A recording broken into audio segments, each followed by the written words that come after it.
Hello and welcome. ये हमारा lecture number 3 है। हम इस लेक्चर में भी हमारा न्यूट्रिशन एंड प्लांट्स वाले चैप्टर को कंटिन्यू रखेंगे। लेक्चर 1 और लेक्चर 2 में हमने बेसिकली बात करी थी न्यूट्रिशन की, food gives us energy, photosynthesis की बात करी थी। थर्ड लेक्चर में हम बात करेंगे सेल की, स्ट्रोमेटा की and the products in photosynthesis. Lecture 1 और लेक्चर 2 अगर आपने अच्छे से सुना होगा और नोट्स बनाए होंगे तो आपको बहुत अच्छे से समझ आ जाएगा लेक्चर 3 की। बात करते हैं हम सेल की। लिखना शुरू करेंगे। All living organism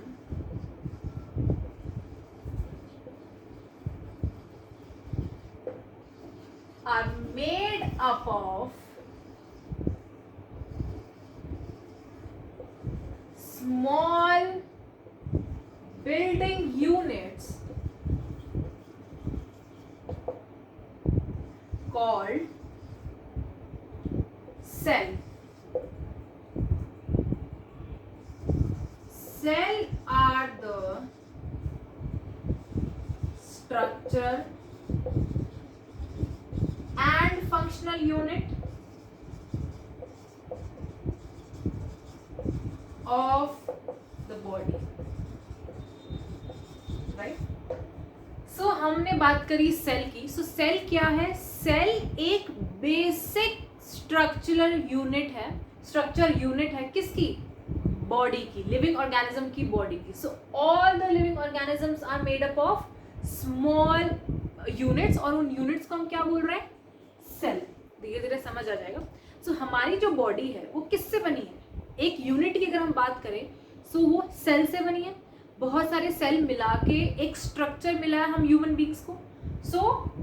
sales are the structural and the functional unit of the body, right? ये चीज हमें क्लियर है। एक छोटा सा एग्जांपल देती हूँ, फिर समझ आएगा आपको अच्छे से। पहले कंटिन्यू करते लिखना। ओके, लिखते हैं cell outer membrane, outer layer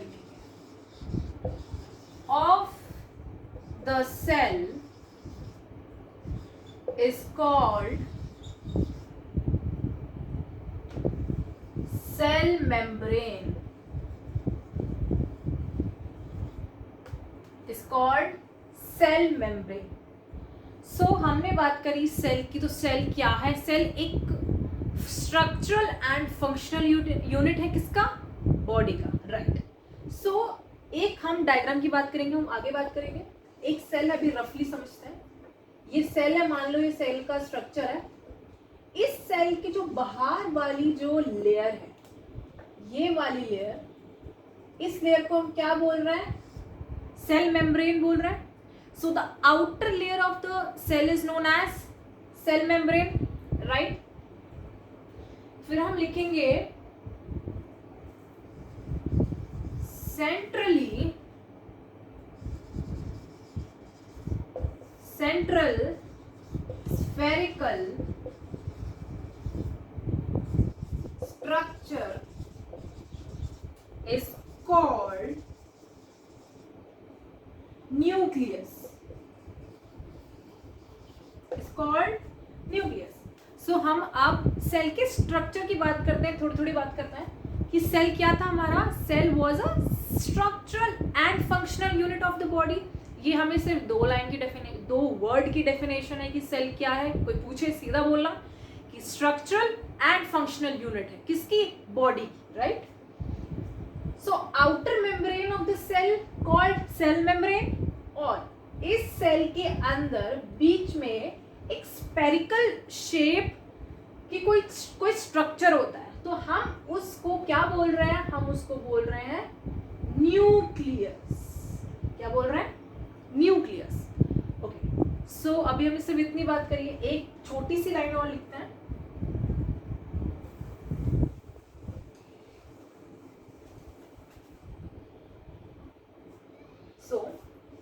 jelly like structure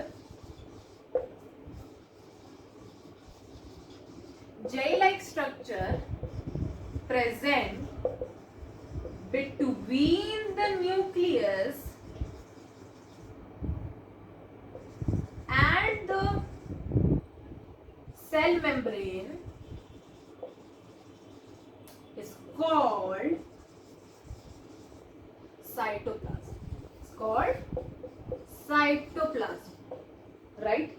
So हमने बात करी एक सेल एक सिंपल स्ट्रक्चर फंक्शनल यूनिट है. उस सेल की बाहर वाली लेयर को हम क्या बोल रहे हैं? उसको हम बोल रहे हैं सेल मेम्ब्रेन. उसके बीच में एक स्फेरिकल स्ट्रक्चर है, हम उस स्ट्रक्चर को क्या बोल रहे हैं? न्यूक्लियस. और इस सेल के बीच में जो लिक्विड प्रेजेंट होगा, एक जेली लाइक स्ट्रक्चर प्रेजेंट होगा लिक्विड, उसे हम क्या बोलेंगे? Cytoplasm, right? एक बार डायग्राम बनवाऊंगी भी इसका, आपको इजी हो जाएगा लर्निंग में. सो अभी हमने सिर्फ 3 चीजों की बात करी. सेल में क्या क्या प्रेजेंट है? बाहर वाली लेयर को हम क्या बोल रहे हैं? सेल मेम्ब्रेन बोल रहे हैं. अंदर जो स्पेरिकल स्ट्रक्चर है उसे हम क्या बोल रहे हैं? न्यूक्लियस बोल रहे हैं. और जो जेली लाइक स्ट्रक्चर प्रेजेंट है उसके बीच में उसे हम बोल रहे हैं साइटोप्लाज्म, राइट? अब एक छोटा सा डायग्राम बनाते हैं, बहुत ईजी है. सो सेल क्या था? सेल एक स्ट्रक्चर फंक्शनल यूनिट है बॉडी की. फिर हमने बात करी उसके 3 पार्ट्स की. सो बनाते हैं.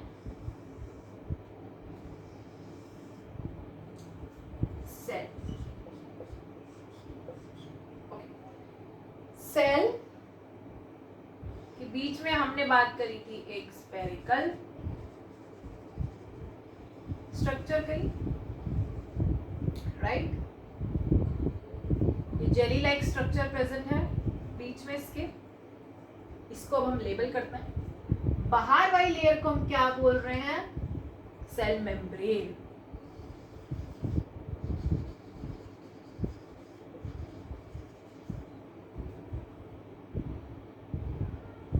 राइट? हमने बात करी अंदर वाले स्पेरिकल स्ट्रक्चर की जो बिल्कुल सेंटर में प्रेजेंट है सेल के, उससे हम क्या बोल रहे हैं? Nucleus, right? ये जो भी इसमें मैंने बनाया है, this is a jelly like. Jelly आपने देखी है कैसी होती है? गीली गीली टाइप और थोड़ा liquidish. So this jelly like structure is known as cytoplasm. What it is called? Cytoplasm. Okay? बहुत easy है कि what is cell? Cell is a structural and functional unit of life. Cell में हमने बात करी कि आउटर जो layer होती है उसे हम बोल रहे हैं सेल मेम्ब्रेन. अंदर जो स्पेरिकल हमारा जो स्ट्रक्चर है उसे हम बोल रहे हैं न्यूक्लियस. एंड जो भी जेली लाइक स्ट्रक्चर इसमें प्रेजेंट है उसे हम बोल रहे हैं cytoplasm. Note it down, please. Right? I hope it is clear to you all. कुछ difficult नहीं है. Okay. So हमने पहले वाले लेक्चर में बात, सेकेंड लेक्चर में बात करी थी किसकी? फोटोसिंथेसिस की. सो हमने क्या बात करी थी? उसमें एक इक्वेशन बनाई थी हमने कि carbon dioxide plus water which gives glucose and oxygen in the presence of sunlight and chlorophyll, right? So हम कुछ लाइन लिखते हैं उसी के कॉन्टिन्यू में.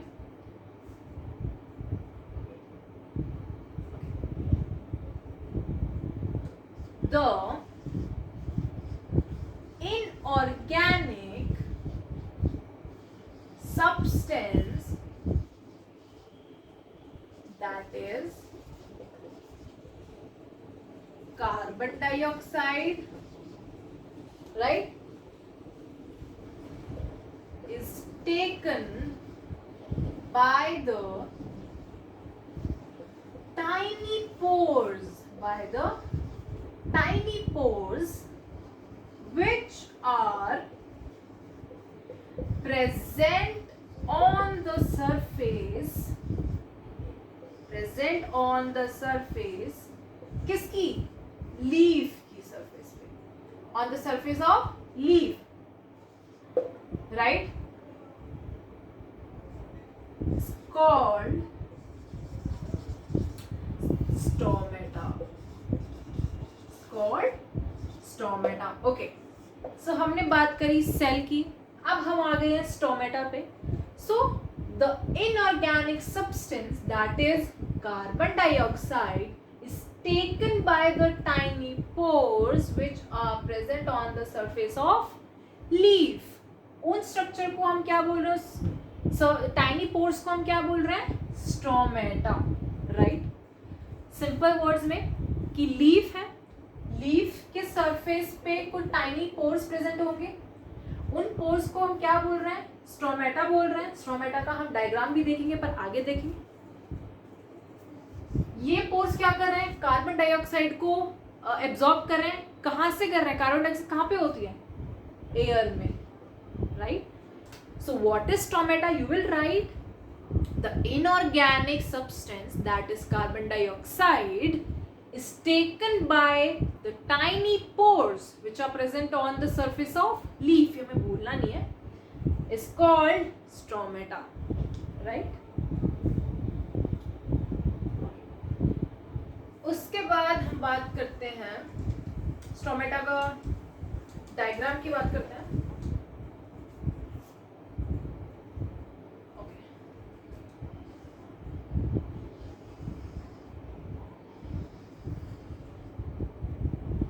ये डायग्राम इंपॉर्टेंट होते हैं क्योंकि ये आते ज़रूर है. जैसे हमें सेल का डायग्राम हो गया, स्ट्रोमेटा का डायग्राम होगा, फोटोसिंथेसिस का मैंने आपको बताया था, वो भी आएगा.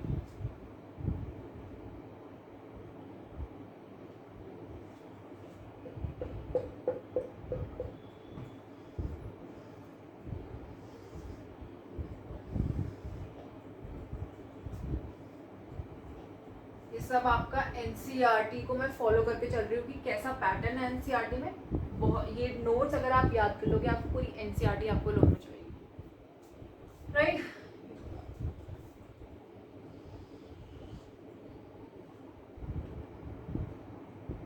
ओके.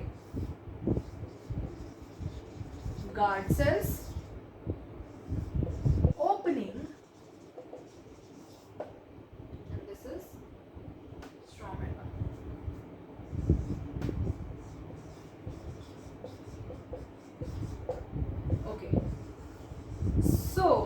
एक बहुत ही नॉर्मल डायग्राम, एक हमने स्ट्रोमेटा का डायग्राम बनाया है कि एक स्ट्रोमेटा ऐसा दिखता होगा, मतलब एक टाइनी पोर है वो ऐसा दिखता है. सो इन द स्ट्रोमेटा में क्या होते हैं? दो गार्ड सेल्स होते हैं. गार्ड सेल्स इस शेप में होते हैं और दिस इज द ओपनिंग. देखो, जब उसे कार्बन डाइऑक्साइड वगैरह एब्जॉर्ब करनी होती है वो क्या करता है? ओपन हो जाता है, राइट. जब उसे लगता है वो फुल है, लाइक उसे और नीड नहीं है, व्हाट इट डज, वो क्लोज हो जाता है. So these are the guard cells. जैसे हम बोलते हैं ना गार्ड, जो हमारे सिक्योरिटी गार्ड होते हैं. सो व्हाट दे डू, अगर जान पहचान वाला बंदा है उसको अंदर डालना है, सो व्हाट ही डू कि आप जाओ. बट अगर उसे मना करना है, आप अंदर नहीं जा सकते, तो वो मना कर देगा. सो ऐसे ही these are the guard cells. जब उससे एब्जॉर्ब करना होता है inorganic substance, what it does, it open ups. उसके बाद वो बंद हो जाता है जब उसकी रिक्वायरमेंट खत्म हो जाती है. तो सिंपल स्ट्रोमेटा क्या है? स्ट्रोमेटा टाइनी पोर्स हैं जो कहाँ पे प्रेजेंट है? लीफ के सरफेस पे प्रेजेंट है. और it has two guard cells. हमने देख लिया 2 गार्ड सेल्स होते हैं. ओपनिंग है ये स्ट्रोमेटा की, right. So this was the diagram of stromata. I hope it is clear. So अभी तक एक बार रिकॉल करते हैं हमने क्या क्या पढ़ा. हमने अभी तक पढ़ा है about the cell. What is cell? Cell एक स्ट्रक्चरल एंड फंक्शनल यूनिट है. किसका? बॉडी का. So it is the functional and structural unit of the body. Clear? हमें बिल्कुल क्लियर है. उसके बाद हमने बात करी क्या नाम है, स्ट्रोमेटा की. सो स्ट्रोमेटा क्या है? एक टाइनी पोर्स जो किस पे प्रेजेंट है? ऑन द सरफेस पे प्रेजेंट है. फिर हमने सेल में कुछ स्ट्रक्चर की बात करी, उसके लेबल करा उसको. तो outer layer of the cell is called cell membrane. उसके बीच में जो स्पेरिकल सेंट्रल स्ट्रक्चर प्रेजेंट है उसे हम क्या कह रहे हैं? न्यूक्लियस बोल रहे हैं. और जो उसमें जेली लाइक स्ट्रक्चर है उसकी सराउंडिंग में उसे हम क्या बोल रहे हैं? साइटोप्लाज्म. सो राइट, यहाँ तक हमारा बिल्कुल क्लियर है. Okay, so we'll go on the next thing. Okay, एक पैराग्राफ लिखते हैं, लिखना शुरू करें.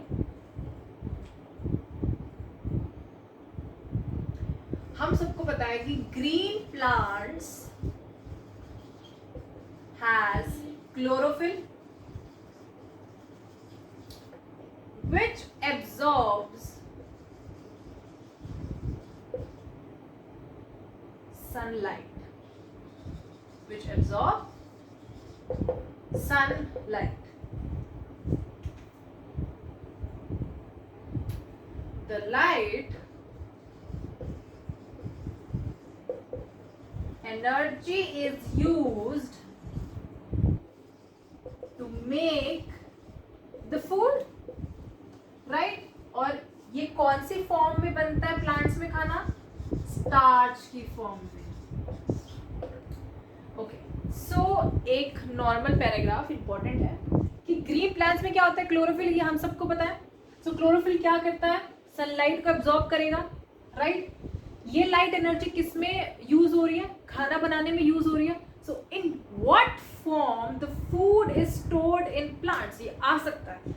सो in the form of starch, right? ये इंपॉर्टेंट है, 2 पॉइंट्स, राइट? ओके, छोटे छोटे क्वेश्चंस बन सकते हैं इस चैप्टर से, जैसे क्लोरोफिल का क्या काम है, या फिर कौन सा ग्रीन पिगमेंट प्रेजेंट होता है प्लांट्स में। हम बोलेंगे क्लोरोफिल का क्या काम है? वो सनलाइट एब्जॉर्ब करता है and in the form of, कौन से फॉर्म में वो फूड स्टोर कर रहा है? स्टार्च की फॉर्म में, राइट? एक लाइन और है, sun is the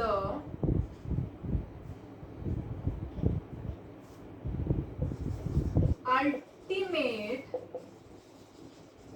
source of energy for all living organisms. Okay, so एक लाइन लिखवाई है मैंने कि sun is the ultimate source of energy for all the living organisms। इसका क्या मतलब है? देखो, अगर सनलाइट नहीं होगी सो फोटोसिंथेसिस नहीं होगा, और फोटोसिंथेसिस नहीं होगा so plant won't be able to make their own food. So अगर वो चीज़ डिसबैलेंस हुई या सनलाइट नहीं मिली, सो उससे काफ़ी सारी स्पीशीज को अफेक्ट पड़ सकता है। तो इसलिए we can say that sun is the ultimate source of energy for all the living organisms, right? I hope it is clear to you all. Topic बहुत ईजी है, बहुत बेसिक है। नोटेड डाउन, एक अच्छे से कॉपी में notes बनाओ, revise it, आपको सब लर्न हो जाएगा, सब कुछ रटने की जरूरत नहीं।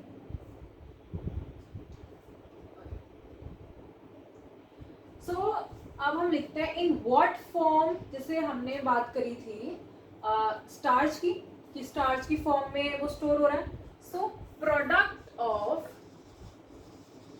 ये 2 लाइन की डेफिनेशन होगी, फोटोसिंथेसिस।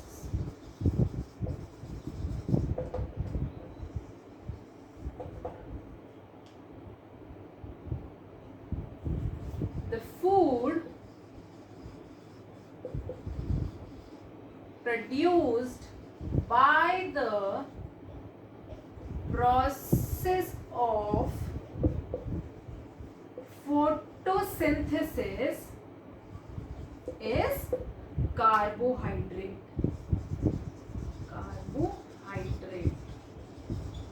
Okay, so हमने कल एक इक्वेशन लिखी थी, उस इक्वेशन में क्या था कि carbon dioxide plus water it gives glucose and oxygen, right?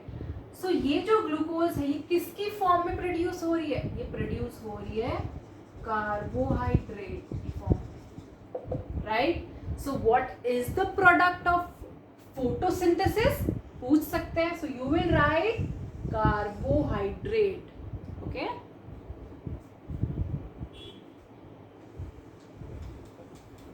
So equation is very important photosynthesis की, और कौन से प्रोडक्ट कौन से फॉर्म में प्रोड्यूस हो रहा है? Carbohydrate, right? Okay, so I hope आप लोगों को समझ आया हो। एक बार रिकॉल करते हैं। सो सेल बेसिकली क्या है? सेल एक फंक्शनल एंड स्ट्रक्चर यूनिट है। चलो गौर करते हैं हम इसको, हम स्ट्रक्चर और फंक्शनल से कैसे जोड़ रहे हैं। ये हमारा सेल है, आपने डायग्राम देखा होगा अभी। ये मानते हैं एक ब्रिक है, ब्रिक मतलब ईंट जिससे हम घर बनाते हैं, और ये क्या है? सेल। हमें ब्रिक्स को यूज करके एक बिल्डिंग बनानी है, या ऐसे ही हमें सेल्स को यूज करके एक लिविंग ऑर्गेनिज्म बनाना है, राइट। सो ब्रिक को बिल्डिंग, एक ब्रिक तो यूज नहीं हो सकती पूरी बिल्डिंग बनाने के लिए, we need more bricks. So what we will do, हम सारी ब्रिक्स को ना एक साथ जोड़ देंगे। हम बहुत सारी ब्रिक्स लेके आएंगे, उनको ऐसे जोड़ते जाएंगे, देखा होगा आपने घर बनते हुए। सो हमने ये बना लिया, ठीक है। ऐसे ही हमने क्या करा, बहुत सारे सेल्स को जोड़ के एक स्ट्रक्चर बना लिया। अब पहले हम क्या करेंगे, ब्रिक से एक दीवार बनाएंगे, फिर बहुत सारी वॉल्स बनाने के बाद हम उन्हें आपस में जोड़ देंगे। एक वॉल ऐसे, एक वॉल ऐसे, ऐसे और ऐसे। सो एक बॉक्स बन गया, विच मीन्स हमने एक रूम बना दिया, ठीक है। फिर हम बहुत सारे रूम्स ऐसे बना देंगे with the help of BRICS. उससे क्या हो जाएगा, हमारी एक बिल्डिंग को एक स्ट्रक्चर मिल जाएगा, राइट। फॉर एग्जाम्पल हमारी बिल्डिंग ऐसी है दिखने में, तो हमारी बिल्डिंग ब्रिक्स की हेल्प से ऐसे ही स्ट्रक्चर में आएगी दिखने में, राइट। ऐसे ही सेल्स को, हम बहुत सारे सेल्स को जब जोड़ देंगे, जब वो ऑर्गेनिज्म बनाएगा, सो एक ऑर्गेनिज्म को क्या होगा, एक स्ट्रक्चर मिल जाएगा। For example it is a human being. So बहुत सारे सेल को जोड़ने के बाद what we are getting a human, we are getting a organism. So cells are the structural and functional unit, और जितने भी लिविंग ऑर्गेनिजम्स हैं वो किससे बने हैं, सेल से बने हैं। बहुत सारे सेल की स्ट्रक्चर यूनिट एक साथ जुड़ी है, जब जाके एक स्ट्रक्चर मिला है लिविंग ऑर्गेनिज्म को। फिर हमने बात करी थी अबाउट द स्ट्रक्चर। सो बाहर वाले को हम क्या बोल, बाहर लेयर को क्या बोल रहे हैं, सेल मेम्ब्रेन। अंदर वाले स्फेरिकल स्ट्रक्चर को हम क्या बोल रहे हैं, न्यूक्लियस। एंड जिसमें जेली लाइक स्ट्रक्चर है बीच में जो है, उसे हम क्या बोल रहे हैं, देखो ये जो जेली लाइक स्ट्रक्चर है किसके बीच में, न्यूक्लियस और cell membrane. So the jelly like structure which is present between the nucleus and the membrane is called cytoplasm, right. फिर हमने बात करी फोटोसिंथेसिस में, फिर हमने बात करी स्टोमेटा। सो स्टोमेटा क्या है, tiny pores which are present on the surface of the leaf, right, clear. वो क्या कर रहे हैं, जितने भी इनऑर्गेनिक सब्सटेंस है उनको एब्जॉर्ब कर रहे हैं जो फोटोसिंथेसिस में चाहिए। फिर हमने बात करी कि जो क्लोरोफिल है वो क्या कर रहा है, सनलाइट को एब्जॉर्ब कर रहा है, सनलाइट एब्जॉर्ब हो रही है। So what is sun, is the ultimate source of the living organism, right. फिर यही सब था आज के लिए हमारा। हाँ, वन मेन थिंग, कौन सी फॉर्म में हमारा फूड स्टोर हो रहा है प्लांट में, स्टार्च की फॉर्म में, right. And what is the product of the photosynthesis, it is carbohydrate. हमने बात करी थी ना, carbon dioxide plus water gives glucose plus oxygen, that glucose is in the form of carbohydrate. So carbon dioxide को कहाँ से ले रहा है, एयर से ले रहा है। एक वाटर कहाँ से ले रहा है, रूट सरफेस से। ग्लूकोज तो हमें बन रही है हमारी किसकी फॉर्म में, कार्बोहाइड्रेट की। एंड ऑक्सीजन फिर कहाँ रिलीज हो रहा है, इन्वायरमेंट में। सो this was the end of the video. I hope आप लोगों को समझ आया हो। प्लीज़ रिवाइज इट, आपको इजी हो जाएगा लर्न करने में। ये पूरा एनसीईआरटी में जैसा पैटर्न चल रहा है मैं वैसे ही पढ़ा रही हूँ आपको।